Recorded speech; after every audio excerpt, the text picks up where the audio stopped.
I don't know.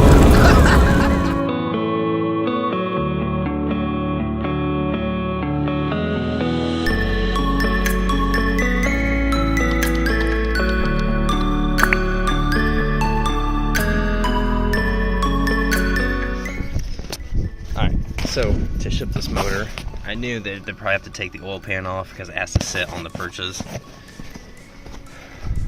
It's like this. So they have to remove the oil pan so it can sit during transport, and this came from several states away, about a 700-mile journey.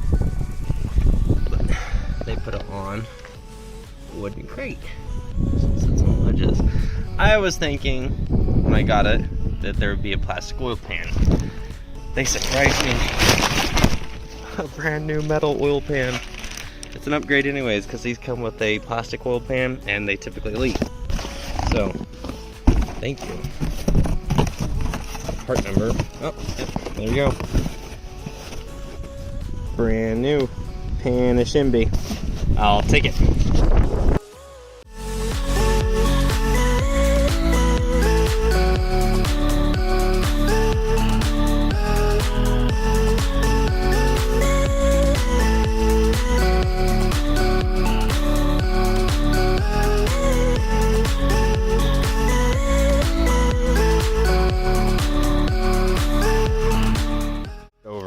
So, it says it has lower end issues.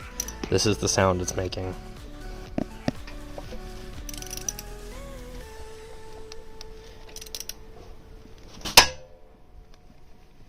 So, that is clicking somewhere up in here. I could feel it in my hand. I assume it's something timing, but we'll crack into it and see.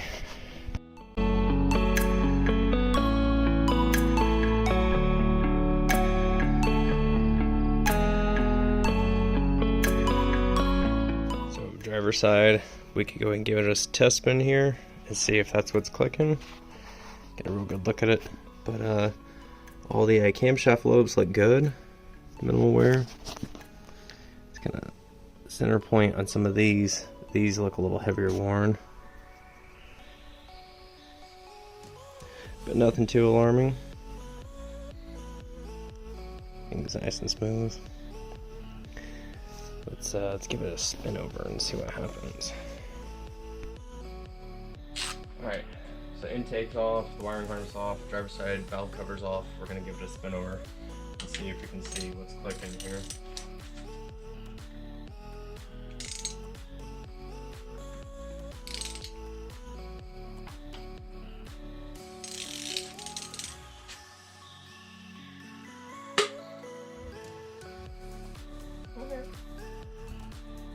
I mean, that was just the camshaft spin over and it allowed pressure to come out. I mean, you saw it clicked over. It didn't sound alarming.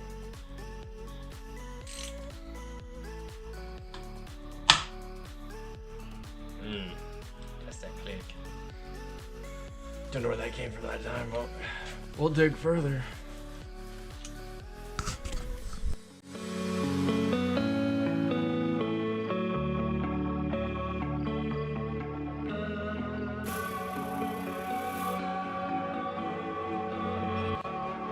So we're gonna pull spark plugs now, very first one, passenger side rear.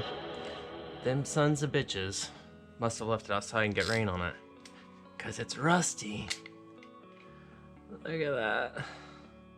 Why? We'll get on it.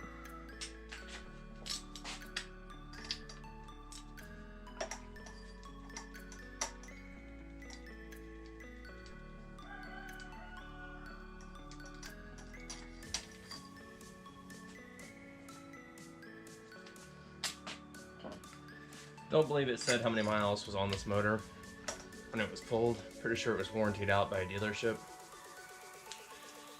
So I would assume less than 50,000, 75,000. When do the warranties run out on Raptors?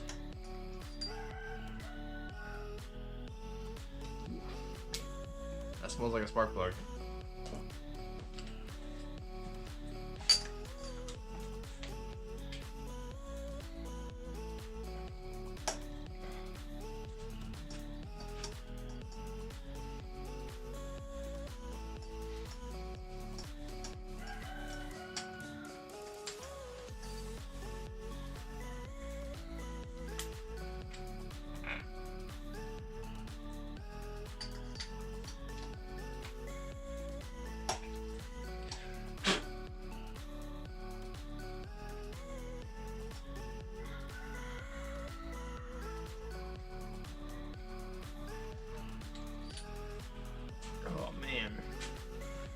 probably the grimiest one.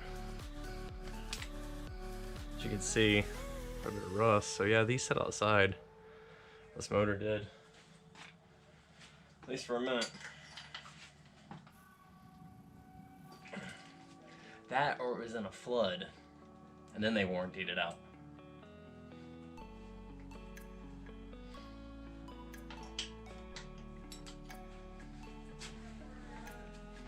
That one's probably the worst. That is all the way down the threads. Man.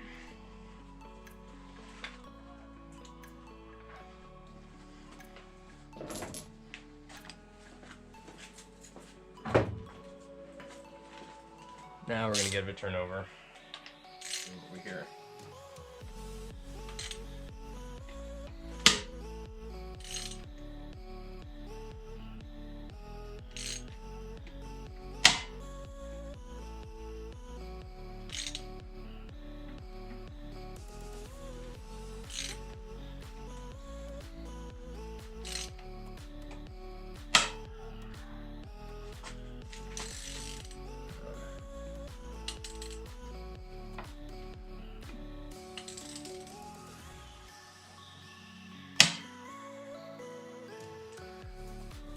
Is that normal?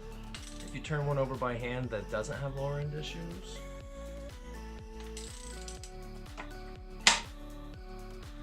Because it sounds consistent, but we'll see.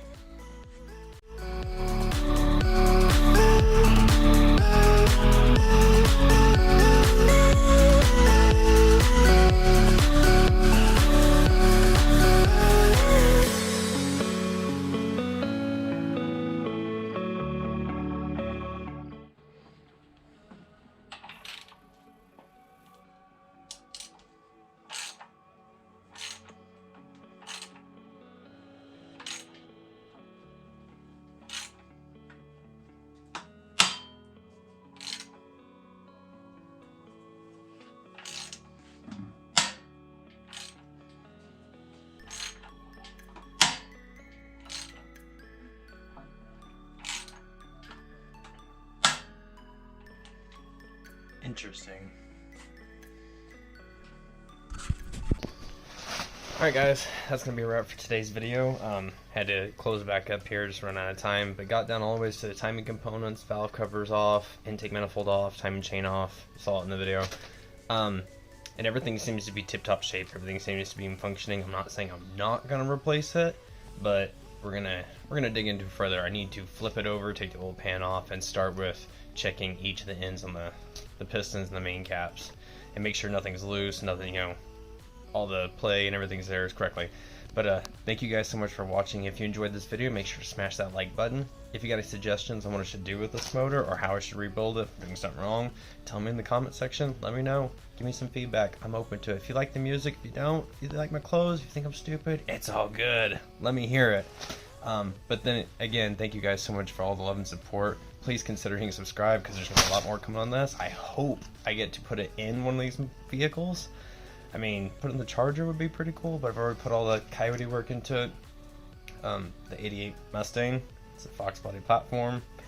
That's a lot of horsepower for such a little box. I mean, that would be awesome, but let me know in the comment section. Thank you guys for all the love and support. We'll catch the next one.